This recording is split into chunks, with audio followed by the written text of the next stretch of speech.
Hello my dear students, आज आपके लिए लेकर आया हूँ कि जब आप प्रैक्टिकल फाइल बनाते हैं तो उसमें किन बातों का आपको बहुत इंपॉर्टेंट से और बहुत ज़रूरी आपको माइंड में रखना है ताकि आपका प्रोजेक्ट जो है बहुत अच्छा बने। और उसके लिए क्या क्या पेजेस हैं जो आपको इंसर्ट करने हैं from the very beginning to last. अब जैसे मैं बात कर लेता हूँ इस बार के जो टाइप है, जिस तरह का प्रोजेक्ट आपको तैयार करना है कि एक ही टॉपिक आप ले सकते हैं, लेकिन उस टॉपिक को फॉर एग्जांपल अगर आपने एक चैप्टर लिया है, ये क्लास 12 का चैप्टर है new centres of power, political science का ये सब्जेक्ट है, इसलिए मैंने यहाँ सब्जेक्ट स्पेशली मेंशन नहीं किया बिकॉज यही सेम जो मेथड आप अडॉप्ट कर सकते हैं अपनी हिस्ट्री के प्रोजेक्ट के लिए या और इवन आप किसी भी सब्जेक्ट का तैयार कर रहे हैं तो।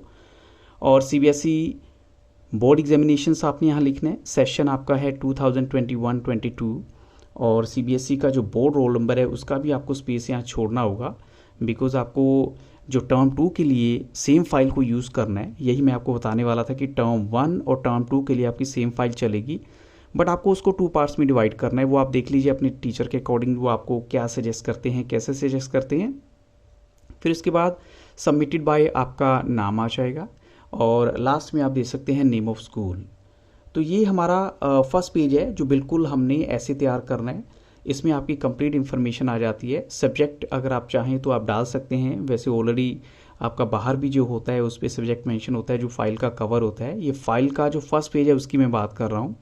तो आपने फर्स्ट पेज को ऐसे तैयार करना है और ये आपके लिए बड़ा इजी हो जाएगा जब आपका टीचर भी इनफैक्ट चाहे वो इंटरनल एग्जामिनर है या फिर एक्सटर्नल एग्जामिनर है, उनके लिए बहुत ईजी हो जाता है जब आप इसको उनको हैंड ओवर करते हैं फाइल को।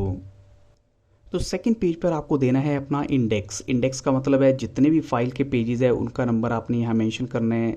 जो भी आपके चैप्टर्स हैं, टॉपिक्स हैं, उनको यहाँ मेंशन करते हैं और करके आपने सीरियल 1 2 3 4 जो भी आपके टॉपिक चलेंगे वो यहाँ पर आपने मेंशन कर देने हैं। एक्चुअल में ये एक सीक्वेंस है जो आप फॉलो करेंगे तो आपके लिए भी इजी होगा कि किस पेज पर आपका क्या टॉपिक है, और उस टीचर के लिए भी जो आपका जो वाइवा लेंगे और आपकी फ़ाइल को देखेंगे ताकि वो आपको उसी पर क्वेश्चन पूछ सकें, उसी टॉपिक पर वो आपसे बातचीत कर सकें जो आपने उस फाइल में टॉपिक मेंशन किए हैं। ये बिल्कुल इजी तरीका है। इसके बाद चलते हैं पेज नंबर 3 पे। तो page number 3 specially meant for certificate. Certificate का मतलब होता है कि वहाँ पर आपके बारे में कुछ बताया गया है, जैसे this is certified that, already आपने लिख के जाना है। ये आपका एक्सटर्नल या इंटरनल एग्जामिनर नहीं लिखेगा, आप वहाँ ऑलरेडी मेंशन करेंगे फाइल में अपने हैंड रिटन या अपनी आपकी हैंड राइटिंग में होगा दिस इज़ सर्टिफाइड दैट, आपका नाम आ जाएगा।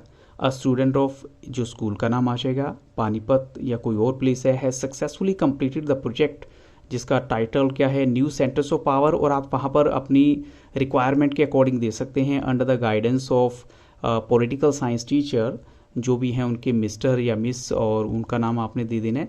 During the academic year 2021 and 2 for the practical examination of the political science conducted by CBSE. और इतना ही नहीं, जब आप ये लिख लेते हैं तो नीचे एक कॉलम आपने स्पेशली छोड़ना है। उसमें क्या होगा, जो आपके दोनों एग्जामिनर हैं, इंटरनल एग्जामिनर के सिग्नेचर हो जाएंगे और एक्सटर्नल एग्जामिनर के सिग्नेचर हो जाएंगे बाद में, जब आपका फाइनल बोर्ड का प्रैक्टिकल होगा, वो होगा फरवरी के महीने में। तो ये नेक्स्ट पेज है। इसके बाद अगर आप चाहें तो एक पेज एक्स्ट्रा डाल सकते हैं कि why I chose this project, क्योंकि एक जनरल क्वेश्चन है जो आपसे टीचर पूछ ही लेता है कि ठीक है भाई बताओ आपने ये प्रोजेक्ट किस लिए चूज़ किया, क्या रीज़न था। तो वहाँ पर आप अपनी विल के अकॉर्डिंग जो आपको लगता है कि जिसकी वजह से आपने वो चूज़ किया, या आपको ये प्रोजेक्ट अच्छा लगा, या ये टॉपिक अच्छा लगा, या ये ऐसा टॉपिक था जो आपको बहुत अच्छे से आता था, you can give any reason, क्योंकि उसमें कोई स्पेसिफिक कंडीशन नहीं है कि आपको वहाँ पर यही बोलना है, सिर्फ आपकी प्रेजेंस ऑफ माइंड अच्छी होनी चाहिए। और इसके बाद चलते हैं नेक्स्ट पेज की तरफ, यानी why I choose this project के बाद अब ये पेज है एक्नॉलेजमेंट वाला, क्योंकि बच्चे एक्चुअल में कई बार कंफ्यूज होते हैं, उन्हें पता नहीं होता कि हम क्या लिखें, एक्नॉलेजमेंट में डालना है।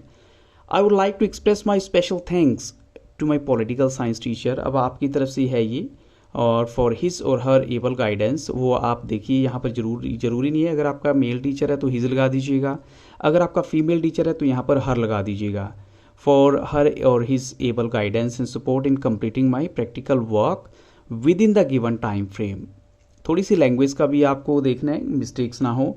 And I would also like to extend my gratitude to the coordinator, यानी आपके जो कोऑर्डिनेटर हैं या प्रिंसिपल हैं वो भी आप मेंशन कर सकते हैं। For providing me all the facilities, उनका आप नाम चाहें तो मेंशन कीजिए यहाँ पर जो स्पेस छोड़ा हुआ है मैंने, that were required for the completion of this work, जो इस वर्क के कंप्लीट होने के लिए बहुत ज़रूरी थी, तो उनके लिए मैं थैंकफुल हूँ।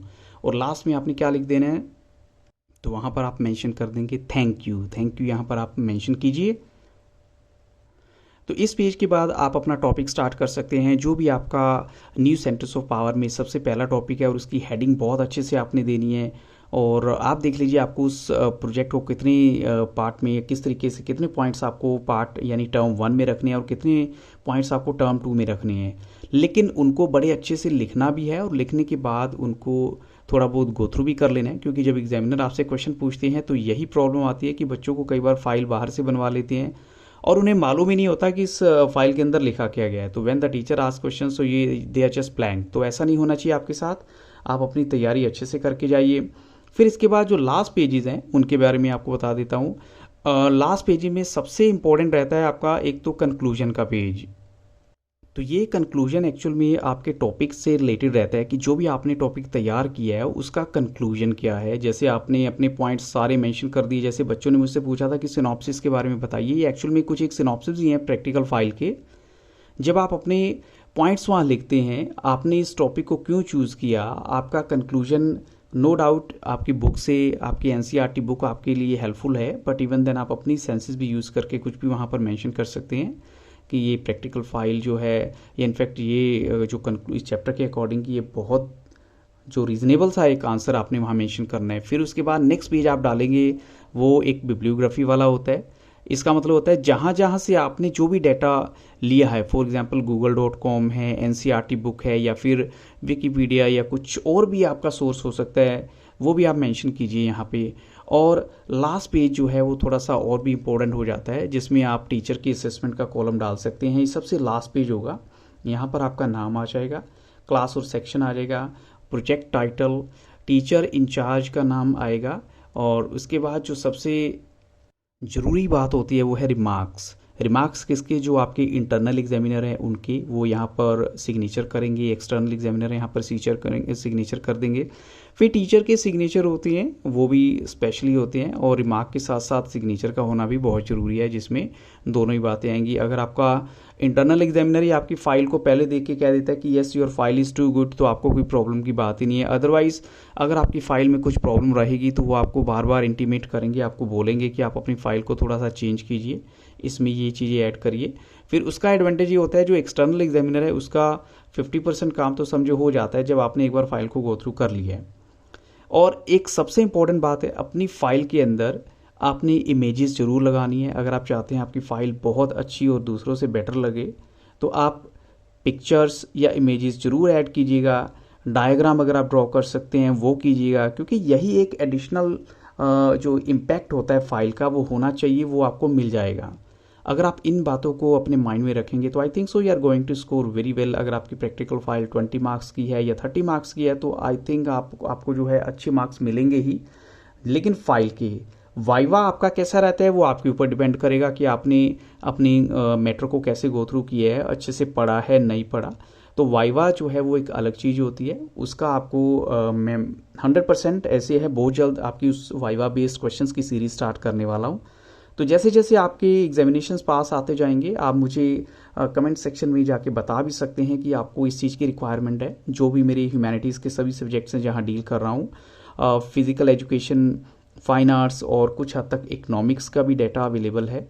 तो आप कमेंट सेक्शन में जाइए, बताइए आपकी रिक्वायरमेंट, मैं आपकी हर पॉसिबल हेल्प करूँगा। और साथ में इस वीडियो के डिस्क्रिप्शन बॉक्स को देख सकते हैं। So thank you very much and have very nice day.